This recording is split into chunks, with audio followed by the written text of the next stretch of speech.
और चलिए एक्सप्रेस 100 का रुख अब से कुछ ही देर में करेंगे, लेकिन उससे पहले सीधा रुख कर लेते हैं लोकसभा का।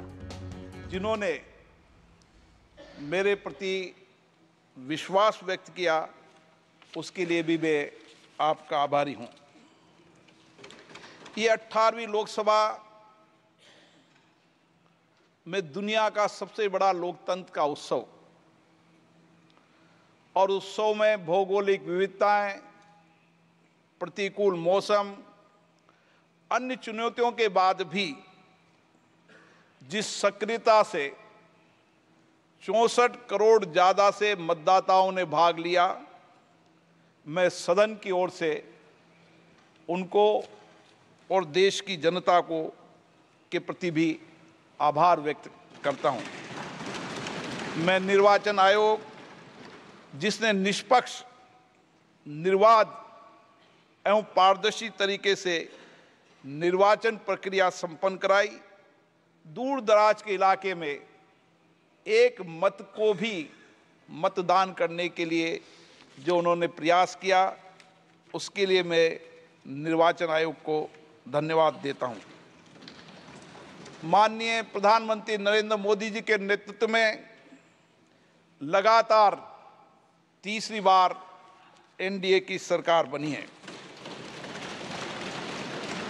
पिछले एक दशक में जनता की अपेक्षाएं, आशाएं, आकांक्षाएं बढ़ी है। इसलिए हम सबका दायित्व हो जाता है कि हम उनकी अपेक्षाएं, आकांक्षाओं को प्रभावी तरीके से पूर्ण करने के लिए सामूहिक प्रयास करें। माननीय सदस्यगण, 18वीं लोकसभा हमारे एक नए विजन और नए संकल्प की सभा होनी चाहिए। 18वीं लोकसभा हमारे रचनात्मक चिंतन एवं नूतन विचार की सभा होनी चाहिए, जिसमें उच्च कोटि की संसदीय परंपरा स्थापित हो, पक्ष प्रतिपक्ष की मर्यादित सहमति असहमति की अभिव्यक्ति हो, देश के समक्ष ज्वलंत मुद्दों पर सार्थक चर्चा संवाद हो और विकसित भारत के संकल्प को पूरा करने के लिए इच्छा शक्ति के साथ ये संकल्प काम करे। माननीय सदस्यगण, मैं इस अवसर पर मेरे पूर्वतन पीठासीन अधिकारी को भी स्मरण करना चाहता हूं, जिन्होंने अपनी कार्यकुशलता से इस सदन की दक्षता को, इसकी मर्यादा को, इसकी परंपरा को, इसकी गरिमा को प्रतिष्ठा देने का पूरा प्रयास किया। मुझे भी 5 वर्ष पीठासीन अधिकारी के रूप में ये गौरव प्राप्त हुआ। मैंने कोशिश की कि सभी सदस्यों को पर्याप्त समय, पर्याप्त अवसर मिले। मुझे खुशी है कि सदन की प्रोडक्टिविटी भी उच्चतम रही और संसदीय परंपराओं और परिपाटियों का भी हमने उच्च प्रतिमान स्थापित किया। मुझे प्रसन्नता है कि इस लोकसभा में 281 माननीय सदस्य पहली बार चुन के आए। मैं सदन की ओर से उनका अभिनंदन करता हूं। मुझे आशा है कि निर्वाचित सदस्य सदन के नियमों, परंपराओं, परिपाटियों का गहन अध्ययन करेंगे और अपने वरिष्ठ सहयोगियों के अनुभवों का लाभ उठाकर श्रेष्ठ संसदीय परंपराओं का पालन करेंगे। माननीय सदस्यगण, संसद के इस नए भवन में कई ऐतिहासिक कानून भी पारित हुए, ऐतिहासिक निर्णय भी हुए, जिसका बरसों तक हम इंतजार कर रहे थे। महिला नारी शक्ति वंदन विधेयक वो पारित हुआ और हमने उसको नेतृत्व में भागीदारी देने का निर्णय किया। उसके साथ कई मुद्दों पर चर्चा हुई और कई महत्वपूर्ण विधेयक भी पारित हुए। ये वर्ष हमारे संविधान निर्माण की यात्रा का 75 वर्ष है। मैं संविधान निर्माण में भूमिका निभाने वाले उन सभी मनीषियों को नमन करता हूं, जिन्होंने दलगत भावनाओं से, निजी विचारधाराओं से ऊपर उठकर प्रत्येक बिंदु पर गहन अध्ययन, विचार विमर्श, चर्चा, संवाद कर एक ऐसा संविधान बनाया जो आज भी हमारा मार्गदर्शक है। मैं आप सभी से आग्रह करना चाहता हूं कि 18वीं लोकसभा में भी हम महान संविधान निर्माताओं को स्मरण करते हुए राष्ट्र हित में, लोक कल्याण में ऐसी नीतियां बनाएं, ऐसे कानून बनाएं जिससे समाज के शोषित, पीड़ित, वंचित वर्ग का उत्थान हो सके और अंतिम व्यक्ति के जीवन में सामाजिक, आर्थिक कल्याण हो सके। मैं इस अवसर पर माननीय प्रधानमंत्री जी को का धन्यवाद देना चाहता हूं, आभार व्यक्त करना चाहता हूं, जिनके मार्गदर्शन में इस दशक के अंदर संविधान दिवस मनाने की श्रेष्ठ परंपरा शुरू हुई। संविधान पर चर्चा हुई, डिबेट हुई और साथ के साथ माननीय प्रधानमंत्री जी ने पीठासीन अधिकारियों में सभी राज्य के पीठासीन अधिकारियों को कहा कि वह अपने अपने राज्य में नो योर कॉन्स्टिट्यूशन, हमारी युवा पीढ़ी संविधान को जाने, संविधान को समझे और संवैधानिक कर्तव्यों को और दायित्वों को निभाते हुए देश के विकास में सक्रिय योगदान दे। मेरी कोशिश रहेगी कि मैं सभी मान्य सदस्यों को पर्याप्त समय, पर्याप्त अवसर दूं। ये संसद सभी पक्षों के विचार वाली सभा है। सभी पक्षों के विचार यहाँ पर आने चाहिए। सहमति, असहमति हमारे लोकतंत्र की ताकत है। हम अलग अलग विचारधारा से चुनकर आते हैं, लेकिन विचारधाराओं के बाद भी देश सबसे सर्वोपरि है। मुझे आशा है कि अपने अपने दल की विचारधारा और जिन मुद्दों पर असहमति होगी, आप जोर से असहमति व्यक्त करेंगे। जहां पर आपको विधेयक पर सकारात्मक रूप से चर्चा करते समय सुझाव देंगे, सरकार से भी अपेक्षा रहेगी मेरी कि उन सुझावों को शामिल करें। पक्ष और विपक्ष मिलकर सदन चलता है। भारत के लोकतंत्र की ताकत यही है कि सबकी बात सुनी जाए और सबकी सहमति से सदन चले। मेरी अपेक्षा रहेगी कि मैं सबकी सहमति से सदन चलाऊं, एक दल का व्यक्ति हो उसको भी पर्याप्त समय, पर्याप्त अवसर मिले, क्योंकि देश की जनता ने उनको चुनकर भेजा है। और मैंने कोशिश की पिछले कार्यकाल में कि पहले सत्र में सभी मान्य सदस्यों को बोलने का अवसर दिया।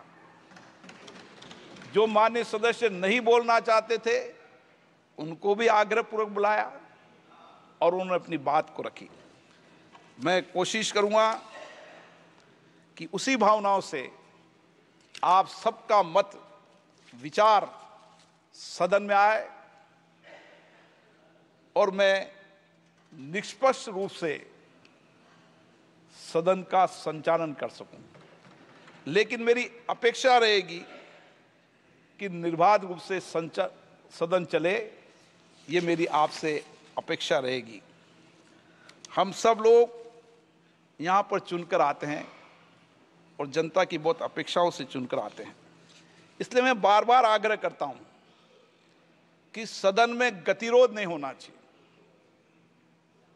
सदन में आलोचना हो, विचार व्यक्त हो, अभिव्यक्ति हो, लेकिन गतिरोध सदन की परंपरा नहीं है।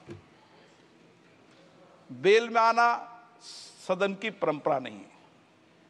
मेरी कोशिश रहेगी कि जो संसदीय मर्यादा है उसके पालन करने की जिम्मेदारी आपने मुझे दी है और मैं उसका पालन करूंगा।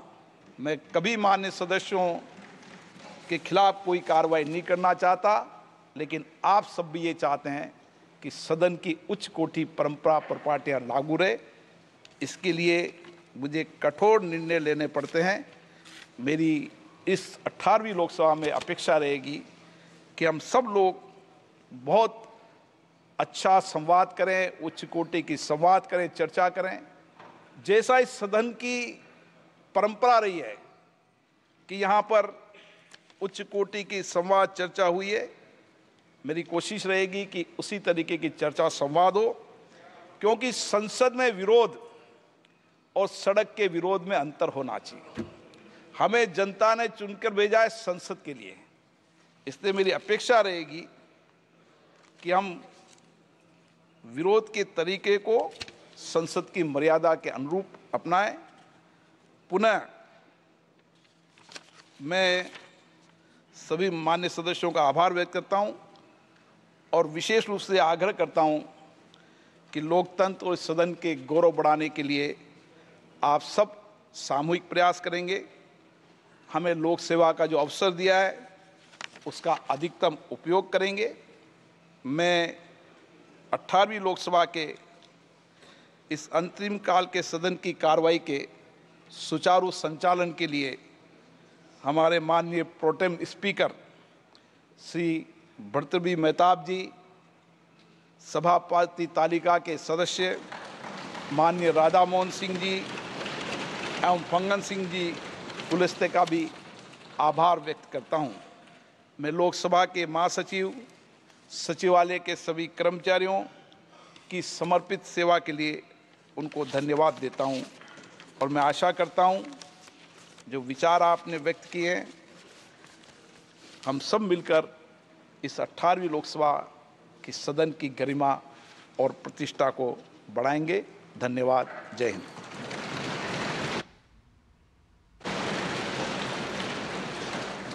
माननीय प्रधानमंत्री जी मंत्रिमंडल से परिचय कराएंगे।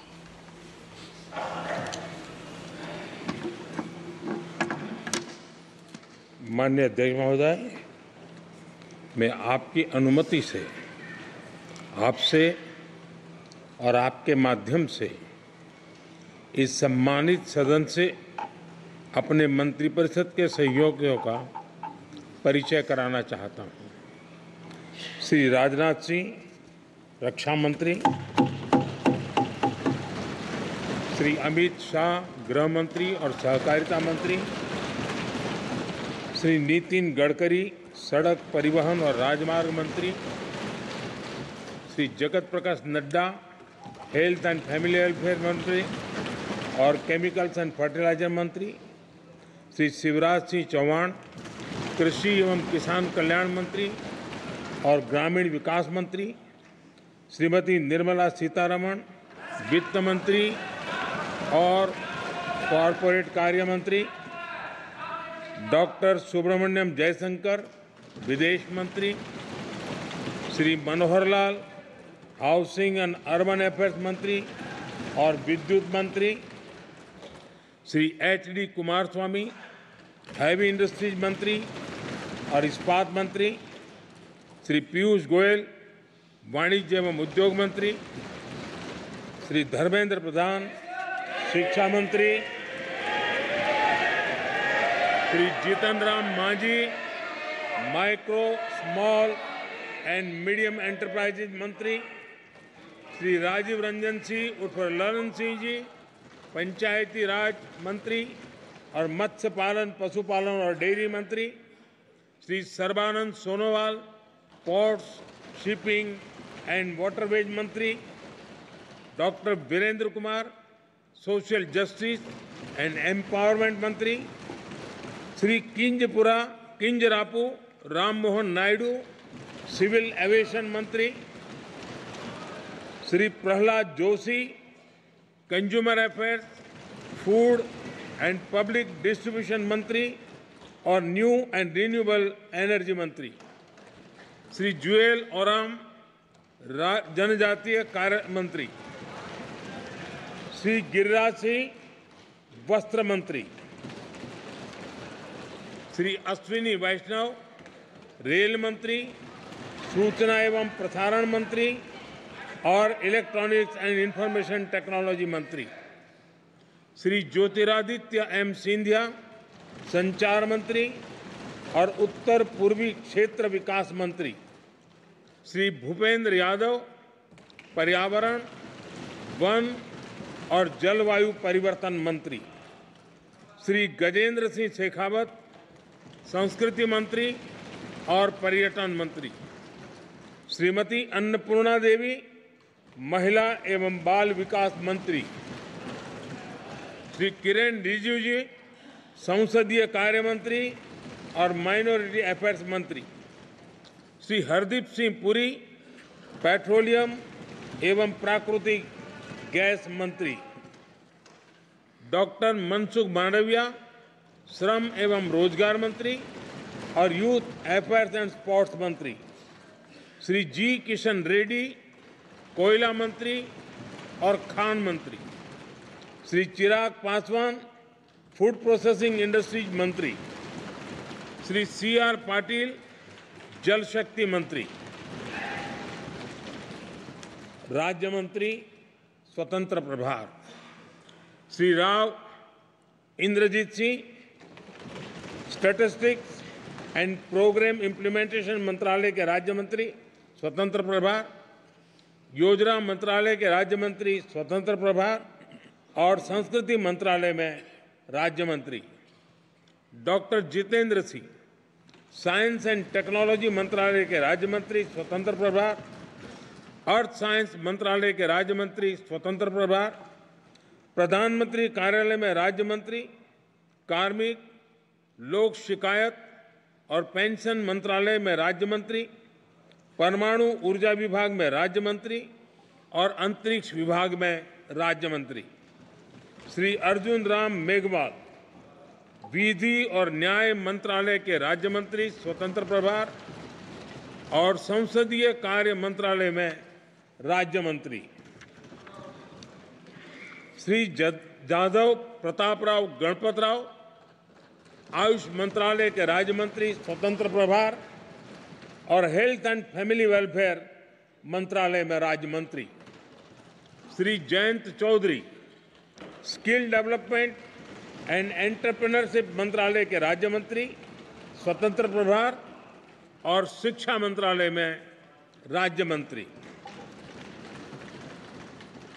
राज्य मंत्री श्री जितिन प्रसाद, वाणिज्य एवं उद्योग मंत्रालय में राज्य मंत्री और इलेक्ट्रॉनिक्स एंड इंफॉर्मेशन टेक्नोलॉजी मंत्रालय में राज्य मंत्री।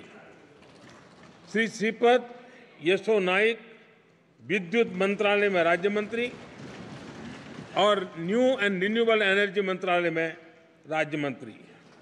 श्री पंकज चौधरी, वित्त मंत्रालय में राज्य मंत्री। श्री कृष्णपाल, सहकारिता मंत्रालय में राज्य मंत्री। Shri Ramdas Athawale, social justice and empowerment मंत्रालय में राज्य मंत्री। श्री रामनाथ ठाकुर, कृषि एवं किसान कल्याण मंत्रालय में राज्य मंत्री। श्री नित्यानंद राय, गृह मंत्रालय में राज्य मंत्री। Shrimati Anupriya Patel, health and family welfare मंत्रालय में राज्य मंत्री और केमिकल्स एंड फर्टिलाइजर्स मंत्रालय में राज्य मंत्री। श्री वी सोमन्ना, जल शक्ति मंत्रालय में राज्य मंत्री और रेल मंत्रालय में राज्य मंत्री। डॉक्टर चंद्रशेखर पेम्मासानी, ग्रामीण विकास मंत्रालय में राज्य मंत्री और संचार मंत्रालय में राज्य मंत्री। प्रोफेसर SP सिंह बघेल, मत्स्य पालन, पशुपालन और डेयरी मंत्रालय में राज्य मंत्री और पंचायती राज मंत्रालय में राज्य मंत्री, Sushri Shobha Karandlaje micro, small and medium enterprise मंत्रालय के राज्य मंत्री और श्रम एवं रोजगार मंत्रालय में राज्य मंत्री, श्री कीर्तिवर्धन सिंह पर्यावरण, वन और जलवायु परिवर्तन मंत्रालय में राज्य मंत्री और विदेश मंत्रालय में राज्य मंत्री, Shri BL Verma consumer affairs, food and public distribution मंत्रालय में राज्य मंत्री और सोशल जस्टिस एंड एम्पावरमेंट मंत्रालय में राज्य मंत्री, Shri Shantanu Thakur ports, shipping and waterways मंत्रालय में राज्य मंत्री, श्री सुरेश गोपी पेट्रोलियम एवं प्राकृतिक गैस मंत्रालय में राज्य मंत्री और पर्यटन मंत्रालय में राज्य मंत्री, डॉक्टर L मुरुगन सूचना एवं प्रसारण मंत्रालय में राज्य मंत्री और संसदीय कार्य मंत्रालय में राज्य मंत्री, श्री अजय टमटा सड़क परिवहन और राजमार्ग मंत्रालय में राज्य मंत्री, श्री बंडी संजय कुमार गृह मंत्रालय में राज्य मंत्री, श्री कमलेश पासवान ग्रामीण विकास मंत्रालय में राज्य मंत्री, श्री भागीरथ चौधरी कृषि एवं किसान कल्याण मंत्रालय में राज्य मंत्री, श्री सतीश चंद्र दुबे कोयला मंत्रालय में राज्य मंत्री और खान मंत्रालय में राज्य मंत्री, श्री संजय सेठ रक्षा मंत्रालय में राज्य मंत्री, Shri Ravneet Singh food processing industries मंत्रालय में राज्य मंत्री और रेल मंत्रालय में राज्य मंत्री, श्री दुर्गादास उइके जनजातीय कार्य मंत्रालय में राज्य मंत्री, Shrimati Raksha Nikhil Khadse youth affairs and sports मंत्रालय में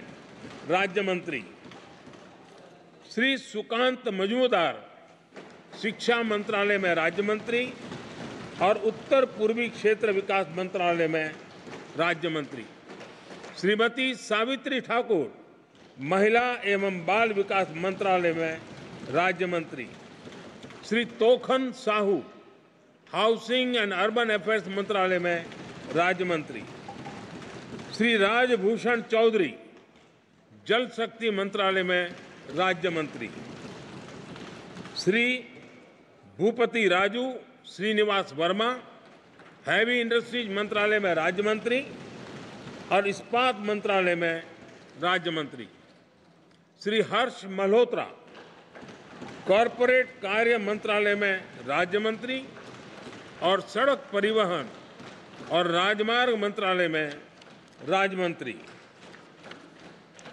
Shrimati Nimuben Jayantibhai Bambhaniya consumer affairs, food and public distribution मंत्रालय में राज्य मंत्री, श्री मुरलीधर मोहोल सहकारिता मंत्रालय में राज्य मंत्री और सिविल एविएशन मंत्रालय में राज्य मंत्री, श्री जॉर्ज कुरियन माइनॉरिटी अफेयर्स मंत्रालय में राज्य मंत्री और मत्स्य पालन, पशुपालन और डेयरी मंत्रालय में राज्य मंत्री, श्री पवित्र मार्गेरिटा विदेश मंत्रालय में राज्य मंत्री और वस्त्र मंत्रालय में राज्य मंत्री। धन्यवाद।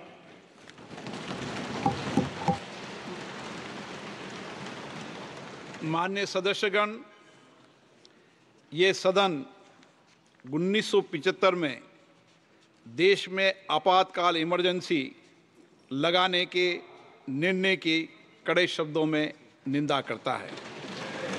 इसके साथ ही हम उन सभी लोगों की संकल्प शक्ति की सराहना करते हैं जिन्होंने इमरजेंसी का विरोध किया, अभूतपूर्व संघर्ष किया और भारत के लोकतंत्र की रक्षा का दायित्व निभाया।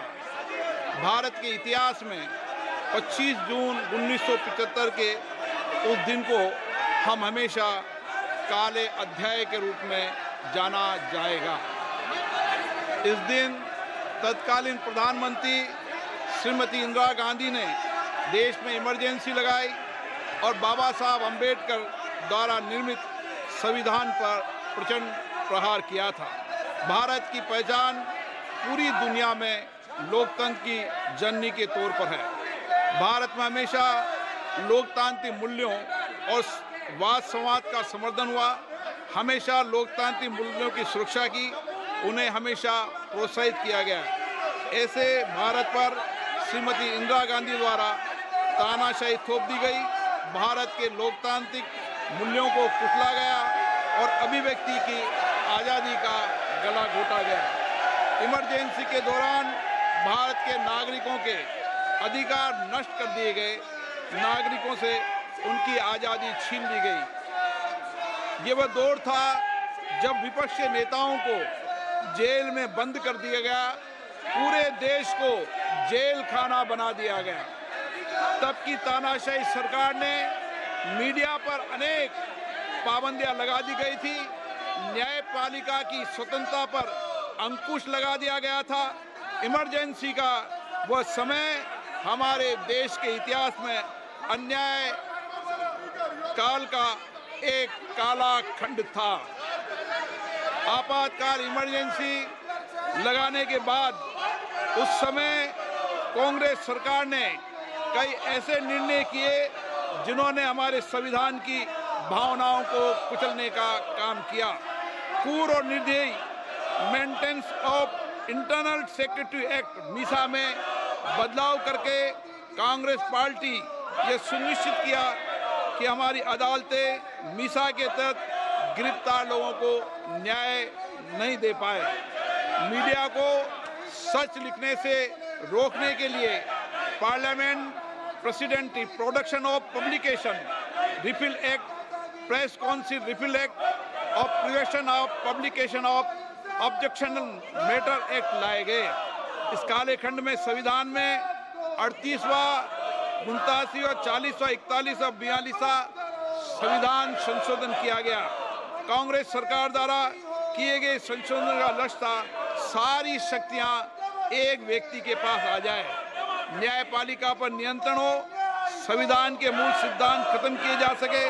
ऐसा करके नागरिकों के अधिकारों का दमन किया गया और लोकतंत्र के सिद्धांतों पर आघात किया। इतना ही नहीं, तत्कालीन प्रधानमंत्री श्री इंदिरा गांधी ने कमिटेड ब्यूरोक्रेसी और कमिटेड जुडिशरी की बात कही, जो उनकी लोकतंत्र विरोधी रवैये का एक उदाहरण है।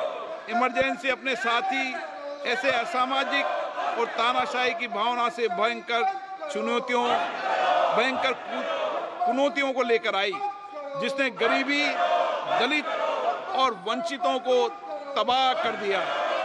इमरजेंसी के दौरान लोगों को कांग्रेस सरकार द्वारा जबरन थोपी गई अनिवार्य नसबंदी का, शहरों में अतिक्रमण हटाने के नाम पर मनमानी का और सरकार की कुनीतियों का प्रहार झेलना पड़ा। ये सदन उन सभी लोगों के प्रति संवेदना जताना चाहता है। 1975 से 1970 कालाखंड अपने आप में एक ऐसा कालाखंड है जो हमें संविधान के सिद्धांतों, संघीय ढांचे और न्यायिक स्वतंत्रता के महत्व को याद दिलाता है। ये कालखंड हमें याद दिलाता है कैसे उस समय हम सभी पर हमला किया गया, क्योंकि जिनकी रक्षा आवश्यक है। ऐसे समय में जब आपातकालीन इमरजेंसी के 50वें वर्ष में हम प्रवेश कर रहे हैं, ये 18वीं लोकसभा बाबा साहब अम्बेडकर द्वारा निर्मित संविधान को बनाए रखने, इसकी रक्षा करने और इसे सुरक्षित रखने की अपनी प्रतिबद्धता को दोहराती है। हम भारत में लोकतंत्र के सिद्धांत, देश में कानून का शासन और शक्तियों का विकेंद्रीकरण अक्षुण्ण रखने के लिए प्रतिबद्ध हैं। हम संवैधानिक संस्थाओं में भारत के लोगों की आस्था और उनके अभूतपूर्व संघर्ष, जिनके कारण इमरजेंसी का अंत हुआ और एक बार फिर संवैधानिक शासन की स्थापना हुई, उनकी सराहना करते हैं। 1975 में आज 26 जून के दिन ही देश इमरजेंसी की क्रूर सच्चाइयों का सामना करते हुए उठा था। 1975 में आज ही के दिन कैबिनेट ने इमरजेंसी का पोस्ट फैक्टो रेक्टिफिकेशन किया था। इस तानाशाही और असंवैधानिक निर्णय पर मोहर लगाई थी।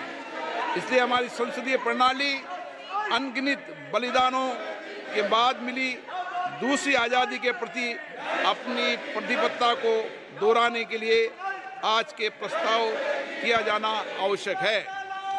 अब हम ये जानते हैं कि हमारी युवा पीढ़ी लोकतंत्र के इस काले अध्याय के बारे में जरूर जानना चाहिए।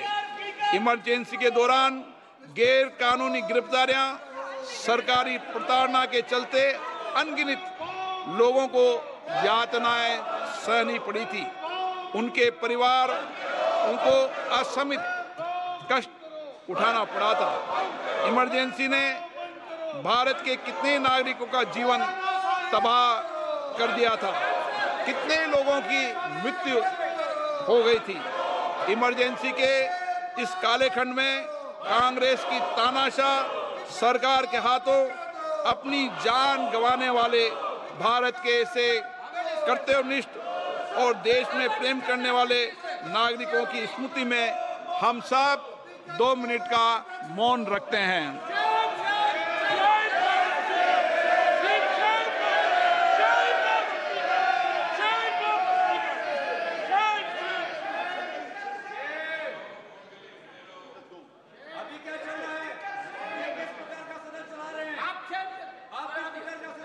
ओम शांति।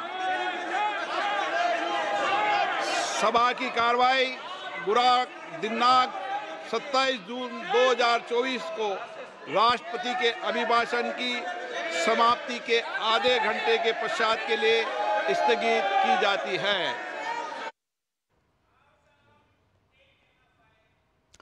तो अभी आप ये सीधी तस्वीरें देख रहे थे लोकसभा से। जी हां, लोकसभा से संसद की कार्यवाही को